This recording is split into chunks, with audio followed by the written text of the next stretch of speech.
දැන්වලබ්බට ඔබව සාදරයෙන් පිළිගන්නවා. අද මම ඔබට කියන්න යන්නේ නිකම් චරිතයක් ගැන කතාවක් නෙවෙයි. මේක පුරාවෘත්තයක් ගැන කතාවක්. එක හස්ත පහරකින් ලෝකයේ මතවාද බිඳ දමපු එක දර්ශනයකින් මිලියන ගණනකගේ ජීවිතවලට පාර කියපු මිනිසෙක් ගැන කතාවක්. අපි හැමෝම ඔහුගේ නම දන්නවා. ඒ තමයි බෲස් ලී. ඒත් අපි ඇත්තටම ඔහුව දන්නවද? හොංකොං වල දූවිලි පිරුණු පාරවල් වල සටන් කරපු ඒ දඟකාර කොළුවා කොහොමද මුළු ලෝකයේම වසඟයට ගත්ත දාර්ශනිකයෙක් වුණේ? හොලිවුඩයේ යකඩ දොරවල් වලට තට්ටු කරලා අන්තිමේදී ඒ දොරවල් කඩාගෙන ඇතුළට ගියේ කොහොමද? ඔහුගේ ජීවිතය වගේම ඔහුගේ මරණයත් ඇයි තාම මෙච්චර අභිරහසක් වෙලා තියෙන්නේ? එන්න අපි මේ මකරාගේ කතාවේ මුලට යමු. කතාව පටන් ගන්නේ 1940 අවුරුද්දේ සැන් ෆ්‍රැන්සිස්කෝ නගරේ. ඒත් මේ කතාවේ හදවත ගෙහෙන්න පටන් ගන්නේ එහි නෙමෙයි. ඒ මිනිසුන්ගෙන් වෙලෙන්දන්ගෙන් සිහින වලින් සහ ගැටුම් වලින් පිරීලා තිබුණු බ්‍රිතාන්‍ය පාලනය යටතේ තිබුණු හොංකොං නගරේ. ඔහුගේ පියා ඔපෙරා නළුවෙක්. ඒ නිසා කුඩා බෲස් ලීට කලාව කියන්නේ නුහුරු දෙයක් නෙමෙයි.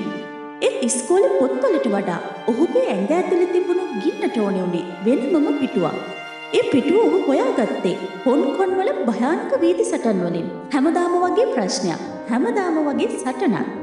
මේ ගින්න පාලනය කරන්න මගක් ඕනේ වුණා. වයස 13 දී ඒ මග ඔහුට හමු වෙනවා. ඒ තමයි සටන් කලාවේ මහා ගුරුවරයෙක් වුණු සංසුන් එහෙත් බලවත් ඉච්මෑන්. ඔහු යටතේ බෲස් වින්චුන් කුන්ෆු කලාව ඉගෙන ගන්නවා. ඒ ගින්නට දැන් හැඩයක් ලැබෙනවා. ඒත් මෙන්න මේකයි කතාවේ පුදුමය. ඒ ගින්න ඇතුලේ හරි සියුම් රිද්මයකුත් සැඟවිලා තිබුණා. දරුණු සටන් කරුවා රාත්‍රියට වේදිකාවේ රජෙක් වුණා. 1958 දී ඔහු හොංකොං වල චාචානටුම් ශූරයා බවට පත් වෙනවා. හිතන්න වීදි සටනක දරුණුකමයි නැටුම් ශාලාවක සියුම් බවයි ඒ දෙකම එකම ශරීරයක් ඇතුලේ. සමහර විට ඒ තමයි බෲස් ලීගේ රහස වුණේ. ඒත් වීදි සටන් වැඩි වෙනකොට ඔහුගේ දෙමව්පියන් තීරණයක් ගන්නවා වයස 18 දී ඔහු ඇමරිකාවට යවන්න. ඒ සටන් කාමයාගේ ගමනේ අවසානය නෙවෙයි. ඒ චින්තකයාගේ ගමනේ ආරම්භයයි. ඇමරිකාව කියන්නේ අලුත් ලෝකයක්. ජීවත් වෙන්න බෲස් ලී තමන් දන්න හොඳම දේ කරන්න පටන් ගත්තා. සටන් කලාව ඉගෙනීම. ඒත් ඔහුට තේරුම් ගියා අවුරුදු 100 ගණනක් පරණ මේ සටන් ක්‍රම ලස්සන වුණාට ඒවා නීති රීති වලින් හදපු කූඩු වගේ කියලා. දවසක් ඔහු ජීවිතේ වෙනස් කරපු සිදුවීමක් වුණා. තවත් සටන් ශිල්පියෙක් ඔහුට අභියෝග කළා. බෲස් දිනුවා. ඒත් ඒ සටනට ගිය කාලය ගැන ඔහුට තිබුණේ කලකිරීමක්. ඒ ජයග්‍රහණය ඔහුට පරාජයක් වගේ දැනුණා. එදා ඔහු තේරුම් ගත්තා සැබෑ සටනක නීති නැහැ කියලා.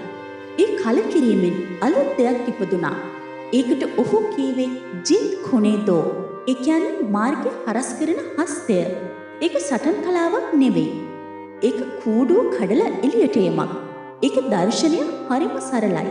කිසිම මාර්ගයක් ඔබේ මාර්ගය කරගන්න එපා. කිසිම සීමාවක් ඔබේ සීමාව කරගන්න එපා.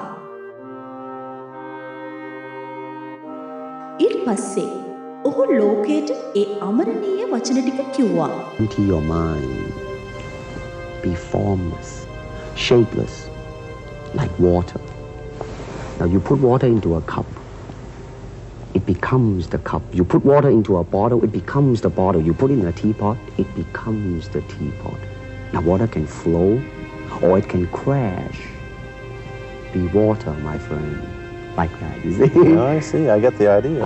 I get the power behind it.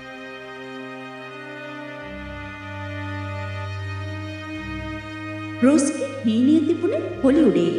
ඒත් ඒ කාලේ හොලිවුඩේ ආසියානු නළුවෙකුට දුන්නේ සීමිත ඉඩක්. The Green Hornet කතාමාලාවේ කේටෝ කියන චරිතයෙන් ඔහු ඇමරිකාවම පුදුමයට පත් කළත් ඔහු තවමත් හිටියේ ප්‍රධාන චරිතයේ හෙවණැල්ලක් විතරයි. ඒ හිරකාරකමින් මිදෙන්න ඔහු ආපහු ගෙදර ආවා හොංකොං වලට. ඒ තීරණය තමයි ඉතිහාසය වෙනස් කරන්නේ.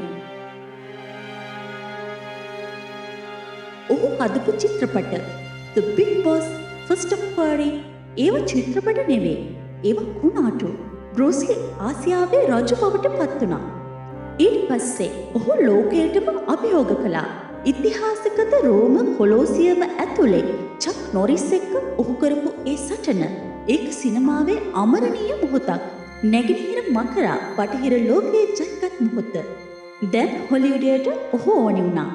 Enter the Dragon නම් වගේම ඔහු යකඩ දොරවල් බිඳගෙන ලෝකයේම හරුව බවට පත් වුණා.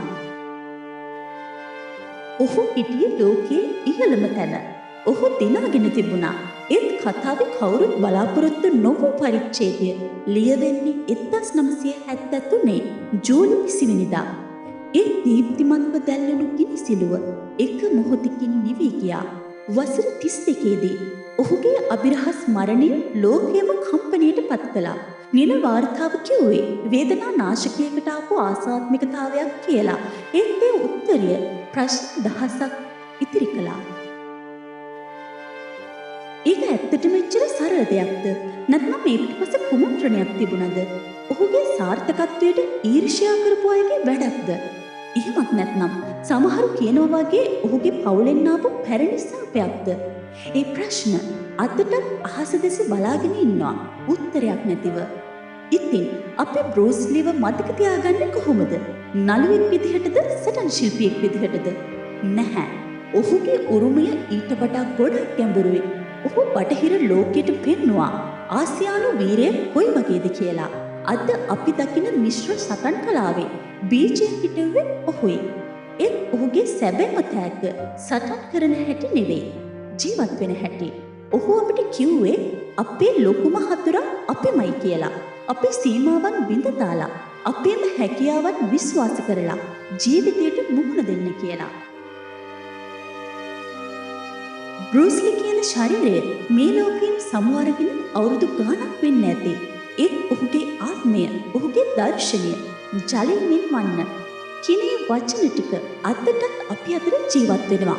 මොකද සමහර ගිනිසිලු කවදාවත් නිවෙන්නේ නැහැ. ඒවා පුරාවෘත බවට පත් වෙනවා.